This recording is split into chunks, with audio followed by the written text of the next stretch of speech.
ಒಕ್ಕಲಿಗರ ಯುವ ವೇದಿಕೆ ವತಿಯಿಂದ ನಡೀತಾ ಇರುವ ಕ್ರೀಡಾಕೂಟ ಈ ಬಾರಿ ಅಂಬತ್ತಿ ಒಂಟಿಯಂಗಡಿಯಲ್ಲಿ ನಡೆಯಿತು.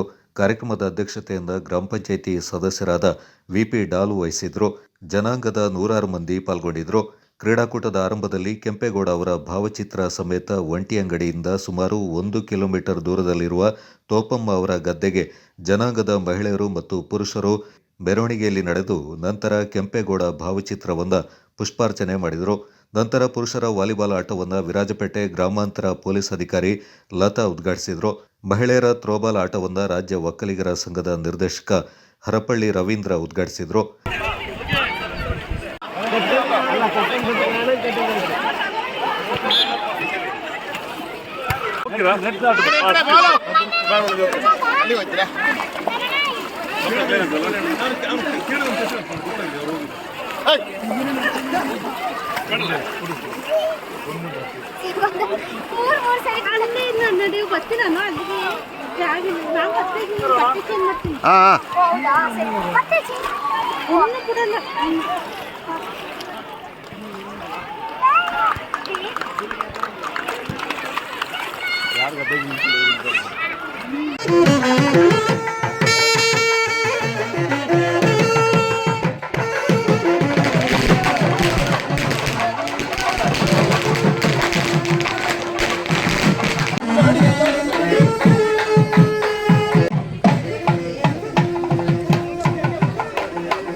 ಬಿಜಿ ಭಾರತರವರು ಕೂಡಲೇ ಬೆಂಗಳೂರಿನ ವಿದ್ವಾಂಸರು ಬೆಂಗಳೂರಿನ ಒಂದು ಇವತ್ತಿನ ಬೆಳವಣಿಗೆಗೆ ಅಂದೇ ಸುಮಾರು 600 ವರ್ಷಗಳ ಹಿಂದೆ ನೀಲ ನಕ್ಷೆಯನ್ನು ಹಾಕಿಕೊಂಡಂತಹ ಕೆಂಪೇಗೌಡರ ಹೆಸರಿನಲ್ಲಿ ನಾವೆಲ್ಲ ಜೀವಿಸ್ತಾ ಇದ್ದೀವಿ. ನಾವು ಕರ್ನಾಟಕ ರಾಜ್ಯದಲ್ಲಿ ಇದ್ದೀವಿ ಅಂತ ಹೇಳಿದ್ರೆ ಅದು ಹೆಮ್ಮೆಯ ವಿಷಯ ಮತ್ತು ನಮಗೆಲ್ಲ ಒಂದು ಸ್ಫೂರ್ತಿದಾಯಕವಾದ ಒಂದು ಹೆಸರೇ ಕೆಂಪೇಗೌಡರು. ಕೆಂಪೇಗೌಡರ ಹೆಸರನ್ನು ಕೇಳಿದ್ರೆ ಇವತ್ತು ಯಾವ ಕರ್ನಾಟಕದ ಒಕ್ಕಲಿಗರ ಮೈ ನರಗಳು ಮೇಲೆ ಹೇಳುತ್ತೋ ಅಂಥವರ ಜಯಂತಿಯನ್ನು ಕಣ್ಣಂಗಾಲದಲ್ಲಿ ಮಾಡ್ತಾ ಇದ್ದೀವಿ ಅಂತ ಹೇಳಿದ್ರೆ ನಮಗೆ ಹೆಮ್ಮೆಯ ವಿಷಯ. ಈ ಸಮಯದಲ್ಲಿ ನಮ್ಮ ಗುರುಗಳು ಒಕ್ಕಲಿಗರ ಒಂದು ಆರಾಧ್ಯ ದೈವ ಶ್ರೀ ಶ್ರೀ ಶ್ರೀ ನಿರ್ಮಾನಂದ ಸ್ವಾಮೀಜಿಯವರ ಆಶೀರ್ವಾದಗಳೊಂದಿಗೆ ನಮ್ಮ ಶಂಭುನಾಥ ಸ್ವಾಮೀಜಿಯವರ ನೆನೆಯುತ್ತಾ ಈ ಕ್ರೀಡಾಕೂಟಕ್ಕೆ ನನ್ನನ್ನು ಆಹ್ವಾನಿಸಿ ಇವತ್ತು ಒಂದೆರಡು ಮಾತುಗಳನ್ನಾಡಲು ಈ ವೇದಿಕೆಯಲ್ಲಿ ಅವಕಾಶ ನೀಡಿದ್ದಕ್ಕೆ ನಿಮಗೆ ಧನ್ಯವಾದಗಳು.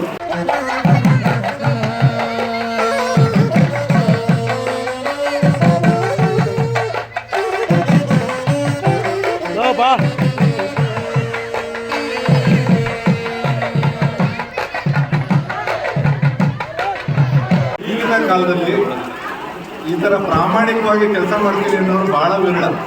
ನಿಮಗೂ ಗೊತ್ತಿದೆ, ನಮಗೂ ಗೊತ್ತಿದೆ ಎಲೆಕ್ಷನ್ಗಳು ಹೇಗೆ ನಡೀತವೆ ಅಂತ. ಖರ್ಚು ಮಾಡಿ ಅವರು ಹೋಗಿ ಎಲೆಕ್ಷನ್ ನಿಂತ್ಕೊಳ್ತಾರೆ. ಖರ್ಚು ಮಾಡಿದ್ರೆ ಹಣ ಸಂಪಾದನೆ ಮಾಡಬೇಕು ಅಂದರೆ ಈ ಕರಪ್ಷನ್ ಬರ್ತದೆ, ಅಡ್ಡಿ ಆಗುತ್ತೆ. ಅವಾಗ ಸಾಮಾಜಿಕವಾಗಿ ಯಾರಿಗೆ ನ್ಯಾಯ ಸಿಗಬೇಕೋ ಅವ್ರಿಗೆ ನ್ಯಾಯ ಸಿಗಲ್ಲ. ಇದು ಸಹಜವಾಗಿ ನಡ್ಕೊ ಬಂದಿರತಕ್ಕಂಥ ಪ್ರಕ್ರಿಯೆ. ಭಾಳ ಸಂತೋಷ ಆಗುತ್ತೆ. ಸಾಲದಕ್ಕೆ ಈ ಕಳೆದ 4 ವರ್ಷಗಳು ಇತ್ತೀಚೆಗೆ ಏನು 4ನೇ ವಾರ್ಷಿಕೋತ್ಸವ ಕ್ರೀಡಾಕೂಟವನ್ನು ಕೆಸರಿಗದ್ದೆ ಕ್ರೀಡಾಕೂಟವನ್ನು ಹಮ್ಮಿಕೊಂಡಿದ್ದೀವಿ.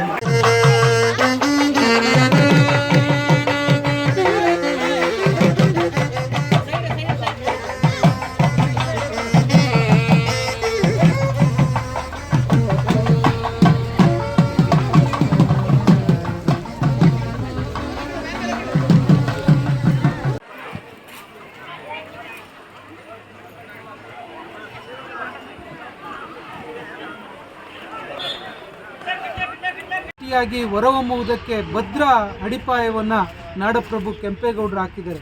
ನಾಡಪ್ರಭು ಕೆಂಪೇಗೌಡರು ಕೂಡ ಸರ್ವ ಜನಾಂಗದ ಶಾಂತಿಯ ತೋಟವನ್ನಾಗಿ ಬೆಂಗಳೂರನ್ನು 1537ರಲ್ಲಿ ಶಂಕುಸ್ಥಾಪನೆ ಮಾಡುವಾಗಲೇ ಮಾಡಿದ್ದಾರೆ. ಅಲ್ಲಿ ಎಲ್ಲ ಸಮಾಜದವರಿಗೂ ಎಲ್ಲ ವೃತ್ತಿಯವರಿಗೂ ವೃತ್ತಿ ಆಧಾರಿತ ನಗರಗಳನ್ನು ಪೇಟೆಗಳನ್ನು ಕಟ್ಟಿದ್ದಾರೆ. ಉದಾಹರಣೆಗೆ ಕುಂಬಾರರ ಪೇಟೆ, ಮತ್ತು ತಿಗಳರ ಪೇಟೆ, ಗಾಣಿಗರ ಪೇಟೆ, ಚಿಕ್ಕಪೇಟೆ, ದೊಡ್ಡಪೇಟೆ, ಅರಳುಪೇಟೆ, ಹೀಗೆ ಅನೇಕ ಪೇಟೆಗಳನ್ನ ಕಟ್ಟುವ ಮೂಲಕ ಎಲ್ಲ ವೃತ್ತಿ ಆಧಾರಿತ ವ್ಯಕ್ತಿಗಳಿಗೂ ಸಮಾಜಕ್ಕೂ ಗೌರವವನ್ನು ತಂದುಕೊಡುವಂಥ ಕೆಲಸ ಮಾಡಿದ್ದಾರೆ. ನಮ್ಮ ನಾಡು ನುಡಿ ಸಂಸ್ಕೃತಿಯನ್ನು ಉಳಿಸಿ ಬೆಳೆಸಿದ್ದಾರೆ. ವಿಜಯನಗರ ಸಾಮಂತರಾಗಿ ವಿಜಯನಗರ ಸಾಮ್ರಾಜ್ಯದ ಸಾಮಂತರಾಗಿ ಒಕ್ಕಲಿಗ ಸಮಾಜದವರು ಎಲ್ಲರನ್ನೂ ಪ್ರೀತಿಸ್ತಾರೆ ಅನ್ನೋದನ್ನು ಎತ್ತಿ ತೋರಿಸಿದ್ದಾರೆ. ಇಂಥ ಒಕ್ಕಲಿಗ ಸಮಾಜದವರು ಕೆಂಪೇಗೌಡ ಜಯಂತಿಯನ್ನು ಆಚರಿಸ್ತಾ ಇರೋದು ಭಾಳ ಸಂತೋಷ ತಂದಿದೆ, ಅಚ್ಚುಕಟ್ಟಾಗಿದೆ. ಎಲ್ರಿಗೂ ನಾನು ಮತ್ತೊಮ್ಮೆ ಶುಭಾಶಯಗಳನ್ನ ಕೋರ್ತೇನೆ. ಮುಖ್ಯ ಅತಿಥಿಯಾಗಿ ಚಾಮರಾಜನಗರದ ಕುದೇರು ಪದವಿ ಪೂರ್ವ ಕಾಲೇಜಿನ ಪ್ರಾಂಶುಪಾಲರಾದ ಶಿವಪ್ರಕಾಶ್, ಲೋಕಾಯುಕ್ತ ಪೊಲೀಸ್ ಅಧಿಕಾರಿ ಸುನಿಲ್ ಕುಮಾರ್, ಪತ್ರಕರ್ತೆ ಉಷಾ ಪ್ರೀತಂ, ಟಾಟಾ ಸಂಸ್ಥೆಯ ವ್ಯವಸ್ಥಾಪಕ ವಿನಯ್ ಆಗಮಿಸಿದ್ರು. ಹಗ್ಗ ಜಗಾಟದಲ್ಲಿ ಮಹಿಳಾ ವಿಭಾಗದಲ್ಲಿ ಕಣ್ಣಂಗಾಲ ಪ್ರಥಮ, ಹಾತೂರು ದ್ವಿತೀಯ, ಪುರುಷರ ಹಗ್ಗ ಜಗಾಟದಲ್ಲಿ ಕೋತೂರು ಪ್ರಥಮ, ಹಾತೂರು ದ್ವಿತೀಯ, ಮಹಿಳೆಯರ ಥ್ರೋಬಾಲ್ನಲ್ಲಿ ಕೋಟೆಕೊಪ್ಪ ಪ್ರಥಮ, ಕಣ್ಣಂಗಾಲ ದ್ವಿತೀಯ, ವಾಲಿಬಾಲ್ನಲ್ಲಿ ಕೋಟೆಕೊಪ್ಪ ಪ್ರಥಮ, ಕಣ್ಣಂಗಾಲ ದ್ವಿತೀಯ ಸ್ಥಾನ ಪಡೆಯಿತು. ನಮ್ಮಲ್ಲಿ ಒಗ್ಗಟ್ಟಿರ್ಬೇಕು. ಏನಾಗ್ತದೆ, ನಮ್ಮಲ್ಲಿ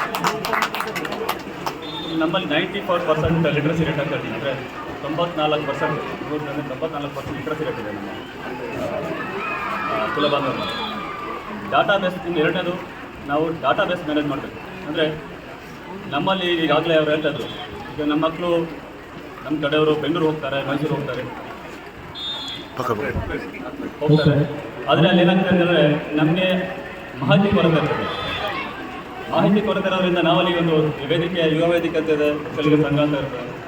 ಅವ್ರದ್ದು ಫೋನ್ ನಂಬರ್ ಇರ್ತದೆ, ಎಲ್ಲ ಮನೇಲಿ ಸಿಗೋ ಥರ ಇರ್ತದೆ.